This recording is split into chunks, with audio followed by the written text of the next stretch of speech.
हरिः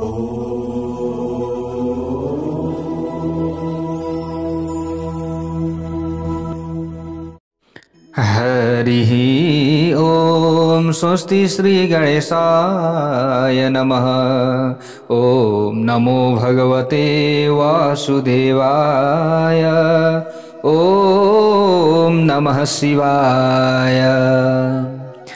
यं ब्रह्मा वरुणेन्द्ररुद्रमरुतः स्तुन्वन्ति दिव्यैः स्तवैर्वेदैः साङ्गपदक्रमोपनिषदैर्गायन्ति यं सामगाः। ध्यानावस्थिततद्गतेन मनसा पश्यन्ति यं योगिनो यस्यान्तं न विदुः सुरासुरगणा। देवाय तस्मै नमः। नारायणं नमस्कृत्य नरं चैव नरोत्तमं देवीं सरस्वतीं व्यासं ततो जयमुदीरयेत्। जय श्री हरि, जय श्री राधे। श्री शिव महापुराण श्रवण गर्दै आउने क्रममा आज तपाईँ हामी आजको नयाँ भाग 105 मा उपस्थित भइसकेका छौँ। प्यारो भक्त भागवतहरू, श्री शिव महापुराण हामीले श्रवण गर्दै आउँदाखेरि यहाँ सन्यासीहरूको सद्गति कसरी हुँदो रहेछ हैन, उनीहरूको चाहिँ अन्त्येष्टि संस्कार कसरी हुँदो रहेछ, यहाँ धेरै कुराहरू हामीले श्रवण गर्यौँ र बुझ्यौँ पनि। प्यारो भक्त भागवतहरू, ओहो कि दाह संस्कार हामी साधारण मनुष्यको जस्तो तरिकाले हुँदैन। सन्यासीहरू उनीहरूको बेग्लै किसिमले हुन्छ, त्यसका लागि फाल्टै किसिमका विधि विधानहरू छन्। ओहो अब काहीँ चाहिँ तपाईँको चाहिँ अब सन्यासीहरूलाई बक्साभित्र राखेर नदीमा प्रवाह पनि गरिन्छ हैन, जल समाधि भनिन्छ नि त। जलमा काहीँ चाहिँ अब त्यसरी खाल्डो खनेर चाहिँ गाड्ने यो सबै के छ, यो परम्परा।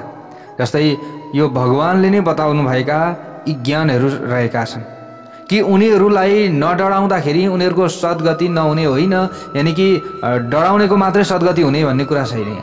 त उनीहरू त पहिलेदेखि डरिसकेका छन्, केले? ज्ञानले। यो कुरा छ, यसरी बुझ्नु पर्यो। आफै भित्रैदेखि निखारिसकेका छन् उनीहरू, त सिधै प्रभु परमात्मासँग उनीहरूको मेल भइसकेका छ। त्यसै कारणले गर्दा हामी साधारण मनुष्यको जस्तो हुन्न भन्ने कुरा हो। प्यारो भक्त भागवतहरू, सन्यासीहरू हुन्छ नि ठुल्ठुला हैन, दण्डी स्वामीहरू भनेर भन्छौँ नि हामीले, दण्ड धारण गरेर हिँडेका हुन्छन् नि, उनीहरूको चाहिँ सद्गतिको यो प्रक्रिया थियो। त त्यहाँबाट अगाडि गएर हामीले यहाँ धेरै प्रकारका ज्ञानहरू प्राप्त गर्दैछौँ। प्यारो भक्त भागवतहरू, कि यहाँ सुन्न योग्य उत्तम कथा, परिपूर्ण ज्ञानले सम्पन्न अनि वेदान्तको रसले भरिएका ज्यादै पवित्र पुराणहरूको बारेमा बताउनुहोस् भनेर शौनकादि ऋषिहरूले प्रश्न गर्नुभएको छ सुतजीसँग। त त्यही बताउने क्रममा उहाँले 18 पुराणका नामहरू बताउनु भयो, श्लोक सङ्ख्याहरूका बारेमा पनि बताउनु भयो। त्यो सबै कुरा हामीले श्रवण गर्दै गर्दै अगाडि आएका छौँ। अनि अब सबै कुरा बताउनुभन्दा पूर्व पहिले आफ्ना गुरुको नमस्कार गर्नुपर्दछ, यानि कि गुरुलाई मान्नु पर्दछ। गुरु बेगर त हामीलाई ज्ञान प्राप्त हुन सक्दैन। प्यारो भक्त भागवतहरू, साधारण हिसाबमा हामीले बोल्छौँ, हाँस्छौँ, खेल्छौँ हैन, हो नि, तर मान्नुपर्ने ठाउँमा आफ्नो तरिकाले हामीले मान्छौँ। यो कुरा छ, किनभने महत्त्व घट्छ भनेर अब कतिपय त अलिकति टाढा टाढै पनि रहन्छन्। तर प्यारो भक्त भागवतहरू, आफूले सबैलाई साथ दिन सकौँ, सबैलाई सहयोग गर्न सकौँ, यो मानव जीवन यही तरिकाले सार्थक हुन्छ।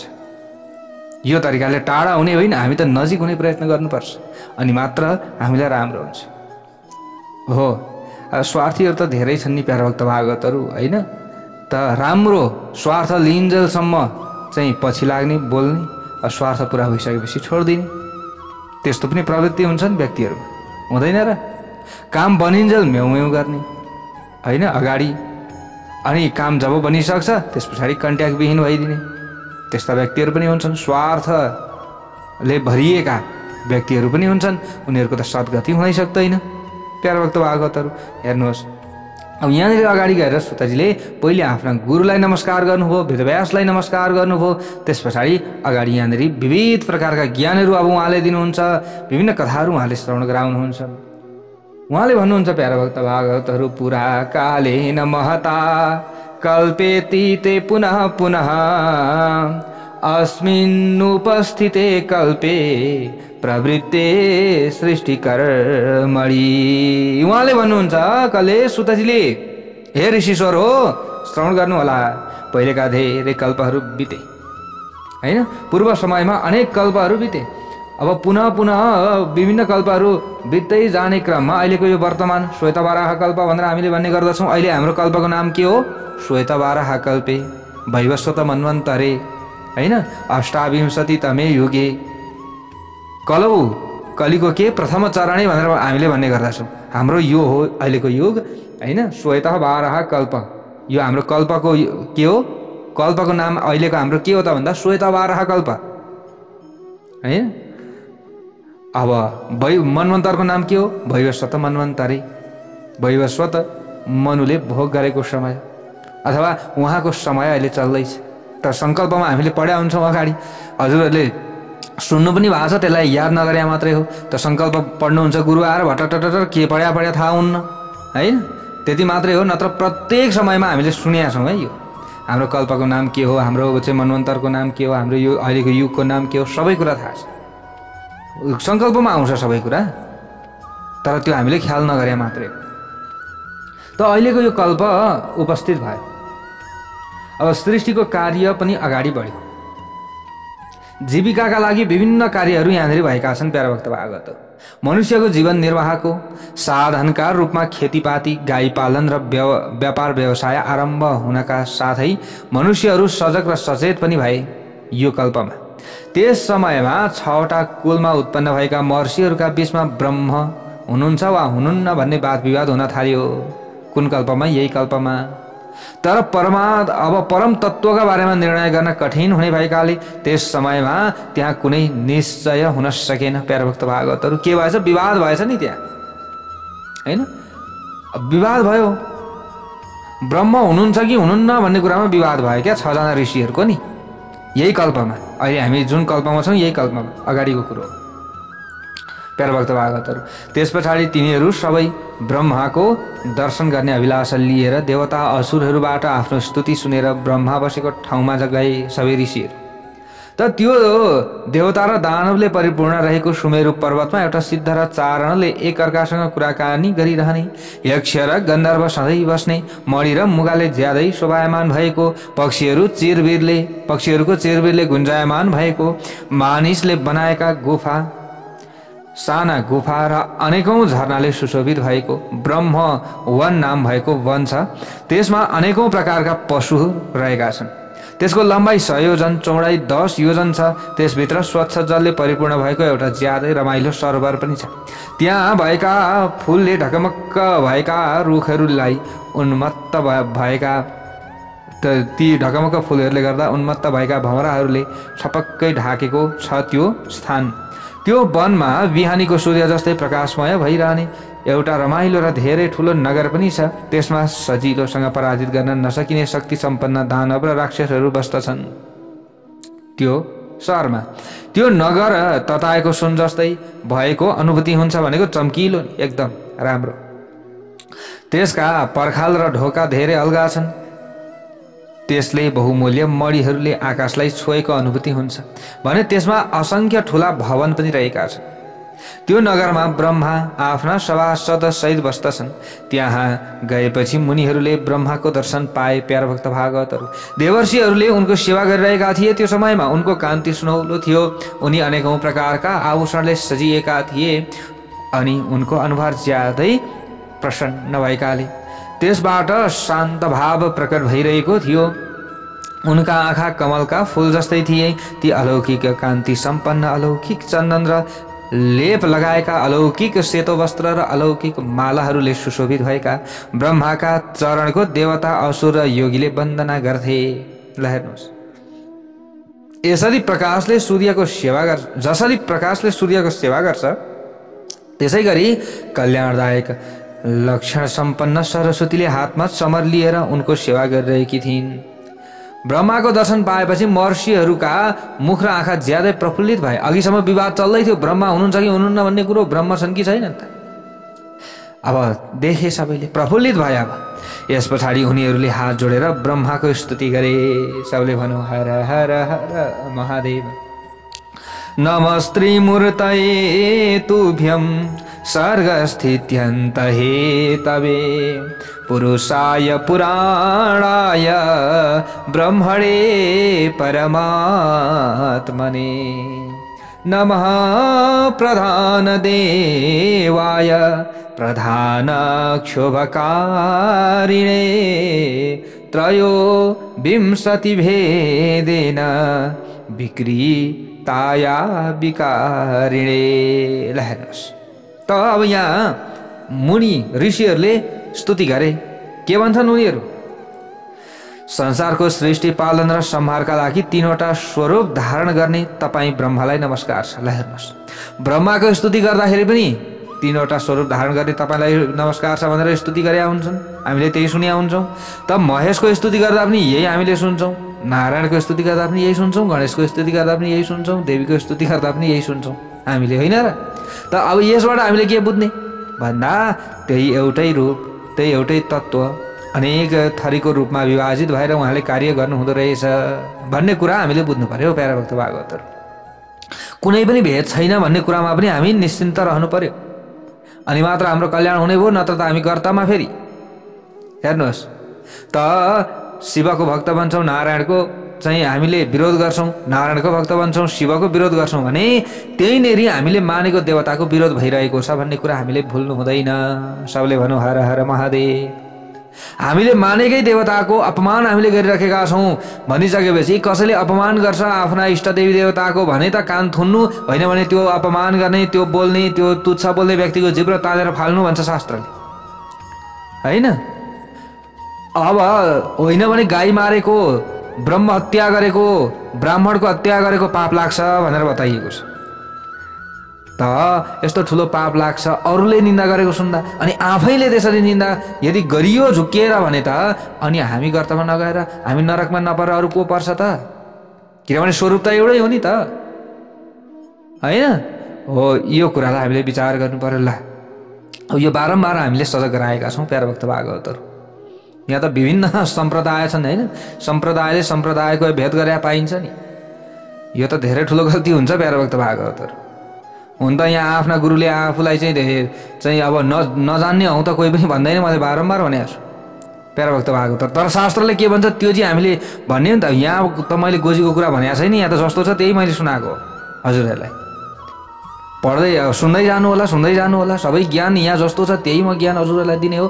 फाल्टु मैले कहीँबाट पनि ल्याउने कुरो हुँदैन, ल ल्याउने कुरो पनि छैन, किनभने शास्त्रकै आधारमा बोल्ने हो। यहाँ जस्तो छ त्यही कुरा हजुरहरूलाई मैले सेयर गर्ने हो। तर यहाँ विविध सम्प्रदायमा चाहिँ यहाँ रुमल ल्याइदिन्छन् मान्छेलाई, होइन? हे होइन होइन त्यस्तो होइन भन्छन्, ए यस्तो होइन भन्छन्, मान्छेलाई गुमराहमा पारेछन् कि प्यारा भक्त भागवतहरू। तर त्यो गुमराहमा पार्न के त भन्दा आफू अगाडि बढ्न। मलाई त आफू अगाडि बढ्न पनि छैन।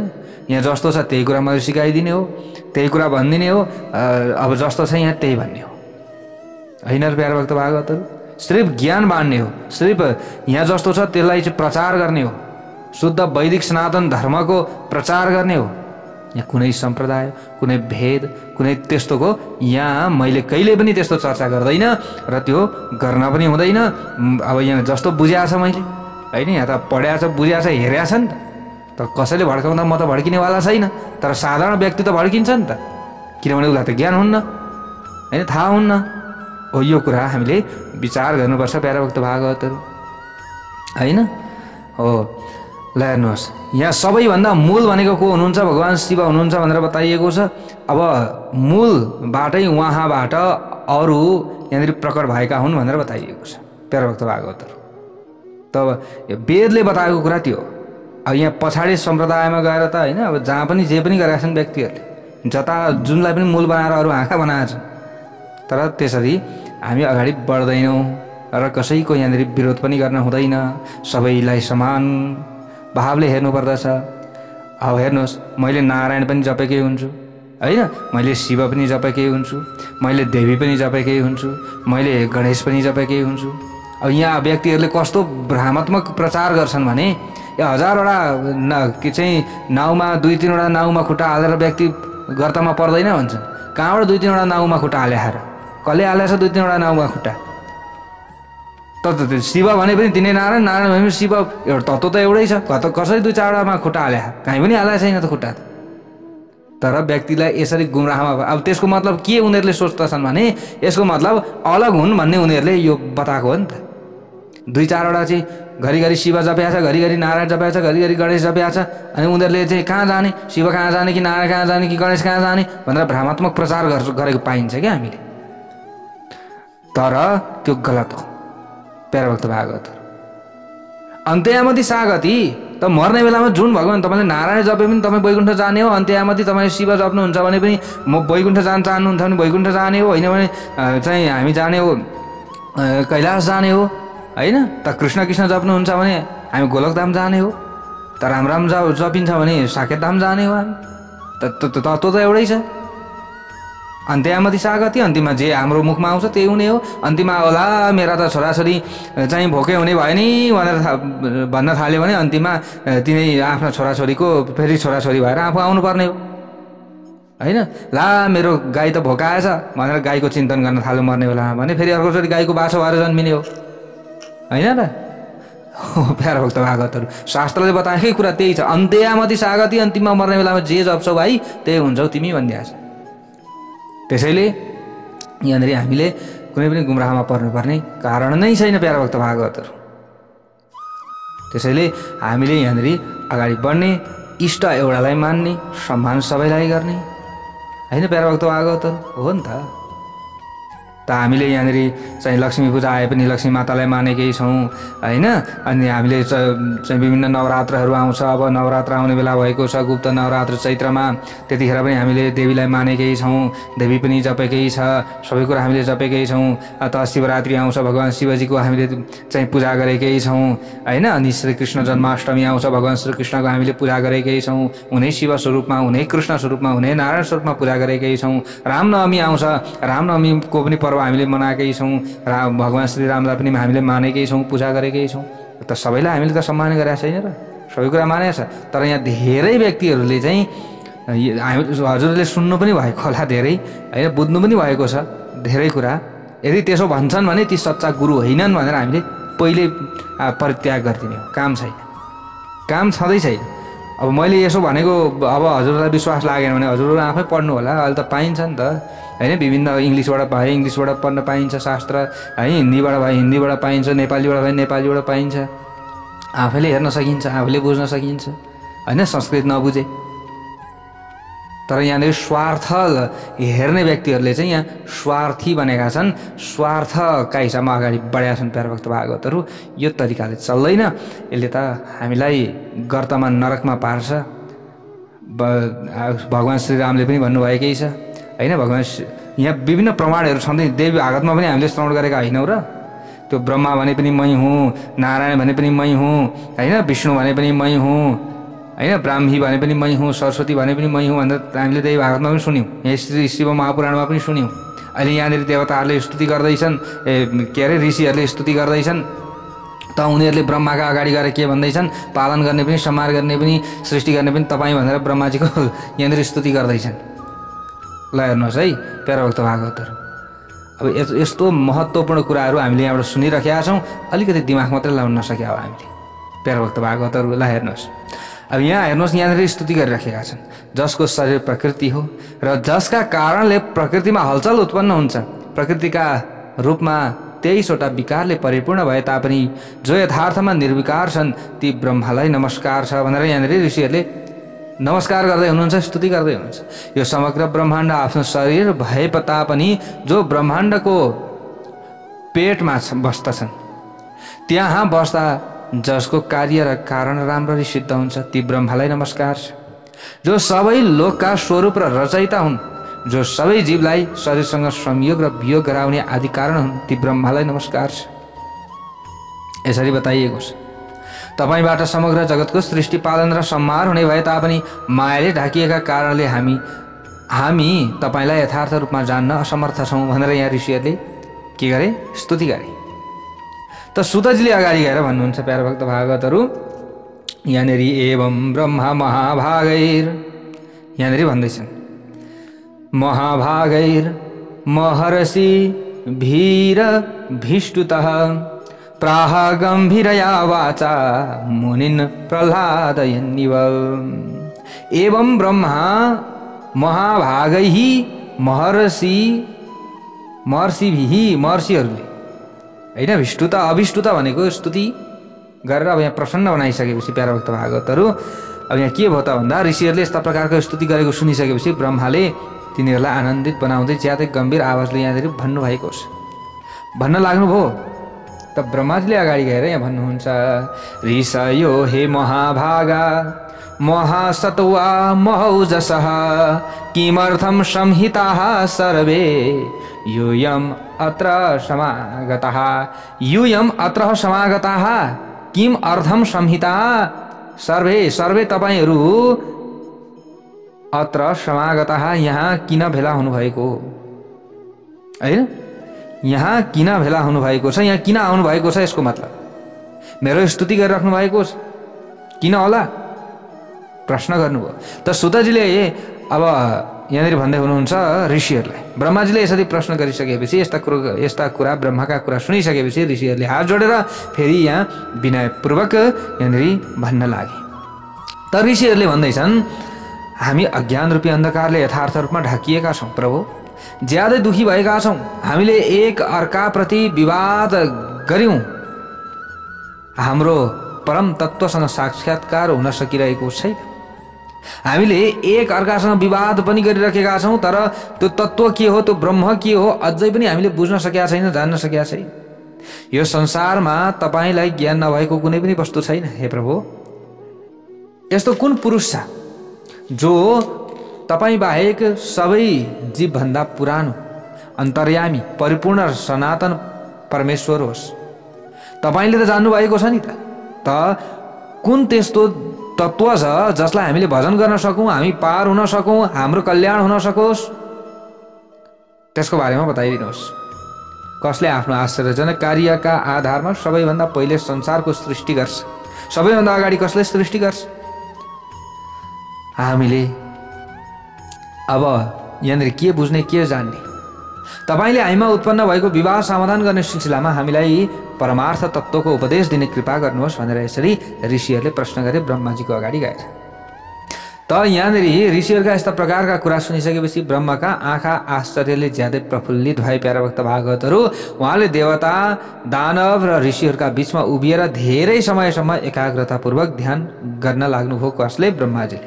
ध्यान गरिसकेपछि रुद्र भन्दै ज्यादै आनन्दित हुनुभयो। को? ब्रह्माजी। त्यस समयमा उहाँको समग्र शरीर रोमाञ्चित भयो।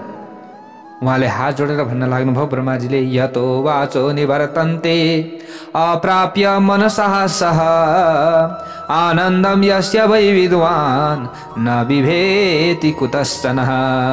जसलाई नभेटेर मन र वचन फर्किन्छन्, जसको आनन्दमय स्वरूपको अनुभूति गर्ने पुरुष कहिल्यै कसैसँग डराउँदैन, जसबाट सबैभन्दा पहिले सबै जीव इन्द्रियहरू ब्रह्मा विष्णु रुद्र र इन्द्र सहित यो समग्र जगत प्रकट भएको थियो, जो कारणको कारण ध्यान गर्न योग्य परम कारण हुनुहुन्छ, जसबाहेक अरू कसैबाट पनि यो जगतको उत्पत्ति हुन सक्दैन।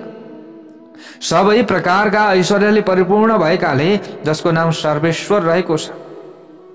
मोक्ष प्राप्त गर्ने अभिलाषा भएका सबैले आफ्नो हृदयरूपी कमलमा जुन भगवान शिवको ध्यान गर्छन्, जसले सबैभन्दा पहिले मलाई आफ्नो पुत्रका रूपमा उत्पन्न गराउनु भएको थियो, मलाई सबै वेदको ज्ञान दिनुभएको थियो, जसको कृपा रूपी प्रसादले मैले यो प्रजापतिको पद पाएको छु, जुन ईश्वर एक्लै रुख जस्तै अटल भएर प्रकाशमय आकाशमा रहनु भएको छ, जुन परम पुरुष परमात्माबाट यो जगत परिपूर्ण छ, जसले एक्लै अनेकौं निष्क्रिय जीवहरूको शासक भएर उनीहरूलाई सक्रिय बनाउनुहुन्छ, जुन भगवान शिवले एउटा बीजलाई अनेकौं बनाइदिनुहुन्छ, जुन सबैमाथि शासन शासन गर्ने परमात्माले समग्र जीव सहित तीनवटै लोकलाई आफ्नो बसमा राख्नुहुन्छ, जुन एक मात्र भगवान रुद्र सबै रूपमा रहनु भएको छ, जो सधैँ मनुष्यको हृदय रूपी कमलमा बस्नुहुन्छ, जसले समग्र विश्वलाई देखिरहे तापनि आफू सबैबाट अदृश्य रहनुहुन्छ, जो समग्र जगतको अधिपति हुनुहुन्छ, जुन अतुलनीय शक्ति सम्पन्न भगवान शिवले कालबाट मुक्त भएका सबै कारणहरूमाथि पनि शासन गर्नुहुन्छ। न यस्य दिवसो रात्रिर न समानो न चाधिकः स्वाभाविकी पराशक्तिरे नित्या ज्ञान क्रियापि। हेर्नुहोस्, जसका लागि दिनरात कोही हुँदैन, जो बराबरको अरू कोही पनि छैन भने उहाँभन्दा धेरै हुने सम्भावना पनि रहँदैन, जसको ज्ञान र बल क्रियाशक्ति पराशक्ति स्वाभाविक छ, जसले यो विनाशशील प्रकृति र अमृत स्वरूप अविनाशी जीवात्मा माथि शासन गर्नुहुन्छ। उहाँको निरन्तर ध्यान गर्नाले, उहाँको तत्त्वको चिन्तन गर्दै उहाँमा एकाग्र हुने जीवले अन्तमा उहाँलाई प्राप्त गर्छ। यस पछाडि सबै माया आफै टाढा हुन्छ। यस्मिन् न भासते विद्युन् न सूर्यो न च चन्द्रमा यस्य भाषा विभातिर मित्येषा शाश्वती श्रुतिः। सनातन श्रुति अनुसार उहाँको नजिकमा बिजुली सूर्य र चन्द्रमाले आफ्नो प्रकाश फैलाउन सक्दैनन्, तर उहाँको प्रकाशले यो समग्र जगत प्रकाशमय हुन्छ। यसकारण भगवान शिवको एकाग्रता पूर्वक ध्यान गर्नुपर्छ। ध्यान गर्न योग्य उहाँ नै हुनुहुन्छ। उहाँभन्दा ठुलो कुनै पद उपलब्ध हुन सक्दैन।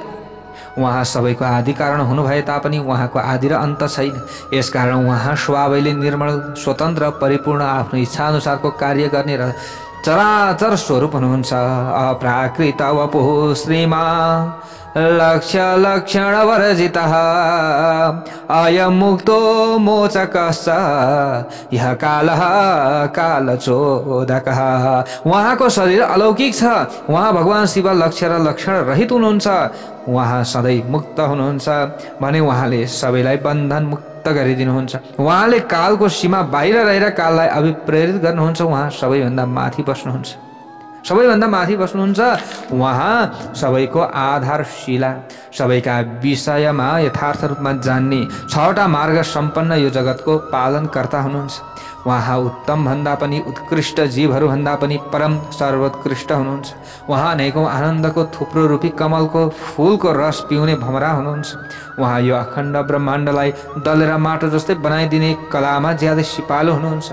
उहाँमा उदारता, वीरता, गम्भीरता अनि मधुरताका महासागर विद्यमान रहेका छन्। उहाँ उपमा रहित हुनुभएकाले सबै प्राणीको एक्लो अधिपति उहाँ हुनुहुन्छ। उहाँले सृष्टिको आरम्भमा आफ्नो ज्यादै आश्चर्यजनक कलाका आधारमा यो समग्र जगतको रचना गर्नुहुन्छ। अन्तमा आफैमा विलीन गराउनुहुन्छ। यो संसारमा भएका सबै प्राणी उहाँकै वशमा रहेका हुन्छन्। उहाँले सबैलाई अनेकौँ कार्यमा लगाउनुहुन्छ। उहाँको दर्शन पाउन सक्ने साधन पराभक्ति मात्र हो। ल हेर्नुहोस्, के हो साधन पराभक्ति? प्राचीन कालका सत्पुरुषले बताए अनुसार व्रत सबै दान, तपस्या र नियम लगायतलाई भावशुद्धि र आसक्ति उत्पन्न गराउने साधन हुन् भनेर बताए। म विष्णु भन्नुहुन्छ यहाँ ब्रह्माजीले, म विष्णु, रुद्र, अन्य देवता र असुरले आज पनि ज्यादै कठोर तपस्या गरेर उहाँको दर्शन गर्ने इच्छा लिएका हुन्छौँ। यो संसारमा धर्मबाट च्युत भएका, अविवेकी, ज्यादै दुष्ट स्वभाव भएका, समाजमा घृणित आचरण भएका मनुष्यहरूले उहाँको दर्शन पाउन असम्भव छ। कहिले पनि उहाँको दर्शन पाउन सक्दैनन् यस्ता व्यक्तिहरूले। तर उहाँका भक्तहरूले भित्र र बाहिर उहाँकै पूजा गर्छन्। उहाँका स्थूल, सूक्ष्म र ती दुईभन्दा परसहित तीनवटा स्वरूप छन्। हामी सबै देवता सहितले उहाँको जुन स्वरूप प्रत्यक्ष देख्छौँ त्यो स्थूल स्वरूप हो भने योगीहरूले मात्र उहाँको सूक्ष्म स्वरूपको दर्शन पाउँछन्। तिनीहरूभन्दा पर जुन नित्य ज्ञान स्वरूप, आनन्दमय र अविनाशी स्वरूप छ, त्यसलाई त्यसमा निष्ठा राखेर ज्यादै एकाग्रतापूर्वक भजन गर्ने भक्तहरूले मात्र देख्दछन्। यसकारण भगवानका व्रतको आश्रयमा रहने भक्तले मात्र त्यो स्वरूपको दर्शन पाउँछ। भगवान शिवको भक्ति गोपनीय भन्दा पनि गोपनीय र सर्वोत्कृष्ट साधन हो भनेर जान्नु पर्दछ। जो त्यो भक्ति सम्पन्न छ त्यो यो संसार सागरबाट मुक्त हुनेमा कुनै दुविधा छैन। ऊ अवश्य मुक्त हुन्छ भनेर बताइएको छ। त्यो भक्ति भगवान शिवको कृपाले मात्र पाउन सकिन्छ। उहाँको कृपा पनि भक्तिबाट मात्र सम्भव हुन्छ। जीवले भगवान शिवका कृपाका प्रभावले सबै सिद्धि प्राप्त गर्न सक्दछ। यसैले सबै साधनको अन्तमा भगवानको कृपा जान्न वा सिद्ध गर्न योग्य छ। आफ्नो मन, बुद्धि र अहंकारबाट शुद्ध हुने साधन धर्म हो। त्यो धर्मको स्वरूपका विषयमा वेदले स्पष्ट बताएका छन्। वेदको अभ्यास गरेपछि आफूले पहिले गरेको पाप र पुण्यमा समानता आउँछ। त्यो एक नाशपनसँग भित्री शुद्धिको सम्बन्ध हुन्छ र त्यसबाट धर्म बढ्दछ। यसरी धर्म बढेपछि जीवको पाप नष्ट हुन्छ। यसरी जसको पाप नष्ट भएको छ त्यो जीवलाई अनेकौं जन्मको अभ्यासका आधारमा सिलसिलाबद्ध रूपमा उमासहित भगवान शिवको तत्त्वको ज्ञान प्राप्त भएर उसको हृदयमा उहाँप्रति भक्तिभाव उत्पन्न हुन्छ। त्यो भक्तिभावका आधारमा भगवान शिवको कृपा बढ्दछ भने त्यो कृपाका प्रभावले कर्महरूको त्याग हुन्छ। ती कर्महरू परित्याग गर्नुको अभिप्राय तिनीहरूको फल प्राप्त गर्नु हो भनेर बुझ्नु पर्दछ। यसैले कर्मफल परित्याग गर्नाले भगवान शिव प्रतिको भक्तिमा वृद्धि हुने निश्चित छ भनेर बताइएको छ। त काम काम काम काम भनेर दौडिन्छौँ हामी, अन्तिममा गर्दमा पर्छौँ। यसकारण भगवान शिवको कृपा अब प्राप्त गर्नका लागि यहाँनिर भन्नुहुन्छ कसले? ब्रह्माजीले तपाईहरू सबैले भगवान शिवको कृपा प्राप्त गर्नका लागि उद्योग गर्नुहोस्, कार्य गर्नुहोस्। तपाईहरू सबैले आफ्ना स्त्री पुरुष सबै अग्निसहित वचन र मनले दोषरहित भएर निरन्तर भगवान शिवको ध्यान गर्नुहोस्। उहाँमा निष्ठावान भएर सधैँ उहाँको भजन गर्नुहोस्। यथार्थ रूपमा उहाँको शरणमा परेर आफ्नो मनले उहाँकै चिन्तन गर्नुहोस्। 1000 अलौकिक वर्षका लागि दीर्घकालीन यज्ञ आरम्भ गरेर त्यो पूर्ण गर्नुहोस्। यज्ञको अन्तमा मन्त्रद्वारा आवाहन गरेपछि वायु देवता त्यहाँ आउनुहुनेछ। त्यस पछाडि उहाँले तिमीहरूको कल्याण हुने उपायका विषयमा बताइदिनुहुनेछ। त्यस पछाडि तिमीहरू भगवान विश्वनाथ आफ्ना भक्तहरूलाई कृपा गर्नका लागि पार्वतीसँगै घुम्नुहुने ज्यादै सुन्दर काशी क्षेत्रमा अब जानु। तिमीहरू त्यहाँ जानु। त्यहाँ गएपछि तिमीहरूले धेरै ठुलो आश्चर्य देख्नेछौ। त्यो आश्चर्य देखेपछि तिमीहरू फेरि मेरो नजिकमा आउनु। त्यस पछाडि म तिमीहरूलाई मोक्ष प्राप्त गर्ने उपायका विषयमा बताइदिनेछु। त्यो उपायका आधारमा तिमीहरू यही जन्ममा पूर्ण रूपमा मुक्त हुनेछौ। यसमा कुनै संशय छैन। तर त्यसका लागि चाहिँ शिवजीको ध्यान गर्नु पर्यो, शिवजीको मन्त्र जप्नु पर्यो। यो मैले मनोमय चक्र बनाएको छु। म यसलाई यहाँबाट छोड्दछु। यो मनोमय नाम गरेको चक्र छ। जहाँ गएर यसको दाँती टुक्रिन्छ अथवा गिर्दछ त्यही तपस्या गर्नका लागि उत्तम ठाउँ हुनेछ, त्यही ठाउँ उत्तम हुनेछ, यसरी भनिदिनु भयो। त यस्ता प्रकारका कुरा गरिसकेपछि ब्रह्माले त्यो सूर्य जस्तै तेजस्वी मनोमय चक्रतिर हेर्दै भगवान शिवलाई प्रणाम गर्नुभयो र त्यो चक्र छोडिदिनु। ती सबै ऋषि ब्रह्मालाई प्रणाम गरेर त्यो चक्र टुक्रिने ठाउँमा जानका लागि त्यहाँबाट हिँडे। अगाडि चक्र गइरहेको छ, पछि पछि लागिरहेका छ। ब्रह्माले छोडेको त्यो चक्र मनमोहक ढुङ्गा सम्पन्न र स्वादिलो पानीले परिपूर्ण भएको वनमा गएर खस्न पुग्यो। सबले भनौँ हर हर हर महादेव। त्यो चक्रको दाँती भाँचिएकाले त्यो वन नैमिषका नामले प्रख्यात भयो। के को नामले? नैमिषका नामले प्रख्यात भयो। त्यहाँ अनेकौं यक्ष, गन्धर्व र विद्याधरहरू आएर बस्न थाले। प्राचीन कालमा जगतको सृष्टि गर्ने अभिलाषा लिएका विश्वका रचयिता गार्हपत्य अग्निका उपासक प्रजापतिले त्यही अलौकिक यज्ञ आरम्भ गरेका थिए। त्यही शब्द शास्त्र, अर्थशास्त्र, न्यायशास्त्रका ज्ञाता महर्षिहरूले शक्ति, ज्ञान र क्रियायोगद्वारा शास्त्रीय विधिको अनुष्ठान गरेका थिए। त्यहाँ त्यो ठाउँमा वेदका ज्ञाताले सधैँ वाद र वकवादको बल सम्पन्न वचनद्वारा गाली गर्ने, वेदबाट बहिष्कृत नास्तिकहरूलाई पराजित गर्थे। त्यस समयदेखि नैमिषारण्य ऋषिहरूको तपस्या गर्ने ठाउँ बन्यो, यसरी बताइएको छ। नैमिषारण्यमा सौनकादि 88,000 ऋषिहरू भन्छौँ नि हामीले बारम्बार। त्यो नैमिषारण्य कसरी बनेको रहेछ त? त्यो नैमिषारण्यमा ऋषिहरूले त्यहाँ गएर नै यज्ञ गर्नुपर्ने कारण के रहेछ त भन्ने कुरा हामीले यहाँनिर बुझ्दैछौँ। त्यही कुरा हामीले हो यहाँ सुनेको यत्रो बेर प्यारा भक्त भागवतहरू। त ती ऋषिहरू पीडित पनि भएका थिए प्यारा भक्त भागवतहरू त्यतिखेर। त राक्षसहरूबाट पीडित भएका थिए। त यज्ञ गर्न बस्दै जहीँ पनि विघ्न उत्पन्न हुन्थ्यो त ब्रह्माजीका शरणमा गएका थिए उनीहरू। अनि के को छ त त्यस्तो शक्ति सम्पन्न, कहाँ के गर्ने भनेर जाँदाखेरि ब्रह्माजीले मनोमय चक्र पठाइदिनु भएको थियो। ल जानु यहीँ गएर यज्ञ गर्नु त यो ठाउँ सिद्ध हुनेछ, यहाँ कहीँ कुनै प्रकारको विघ्न हुने छैन भनेर उहाँले बताइदिनु भएको थियो। त त्यो नैमिषारण्य क्षेत्र कसरी बन्यो भन्ने कथा प्रसङ्ग हामीले यहाँ श्रवण गऱ्यौँ। त त्यो ठाउँ बन्यो नैमिषारण्य। ऋषिहरूले तपस्या गर्न थाले। अब त्यो वन स्फटिक मणि जस्तै पर्वतका ढुङ्गाबाट झरिरहेको अमृत जस्तै स्वच्छ जलका कारणले ज्यादै मनमोहक भएको अनुभूति हुन्थ्यो। त्यो वनमा प्राय रसिला फलले परिपूर्ण भएका रुख हुने गर्दथे। त्यहाँ हिंस्रक जीवजन्तुहरू बस्दैनथे। मानिसलाई दुःख दिने, त्यहाँ यज्ञ गर्दाखेरि दुःख दिने वन्यजन्तुहरू बस्दैनथे। त्यस समयमा ती महर्षिहरूले त्यो ठाउँमा भगवान शिवको आराधना गर्दै एउटा यज्ञको आयोजना पनि गरे। जुन समयमा यज्ञ आरम्भ भयो त्यस समयमा तिनीहरूलाई यथार्थ रूपमा आश्चर्यको अनुभूति पनि भयो। त्यस पछाडि जुन समयमा पूर्ण भएर त्यो यज्ञ समाप्त भयो त्यस समयमा ब्रह्माको आज्ञाअनुसार वायु देवता त्यहाँ आउनु पनि भयो, अगाडि बताए जस्तै गरेर। अनि उनी आएको देखिसकेपछि लामो समयदेखि यज्ञको अनुष्ठान गरिरहेका ती मुनि ब्रह्माको कुरा सम्झिएर ज्यादै आनन्दित पनि भए। उनीहरूले उठेर वायु देवतालाई प्रणाम गर्दै उनलाई बस्नका लागि सुनको आसन दिए र आसन दिएकाले वायु त्यसमा बसे। मुनिहरूले उनको विधिपूर्वक पूजा गरे। त्यस पछाडि तिनीहरूलाई धन्यवाद दिँदै वायुले भन्न लागे। अब के भन्छन् अगाडि हामीले श्रवण गर्नेछौँ। सबले भनौँ हर हर महादेव।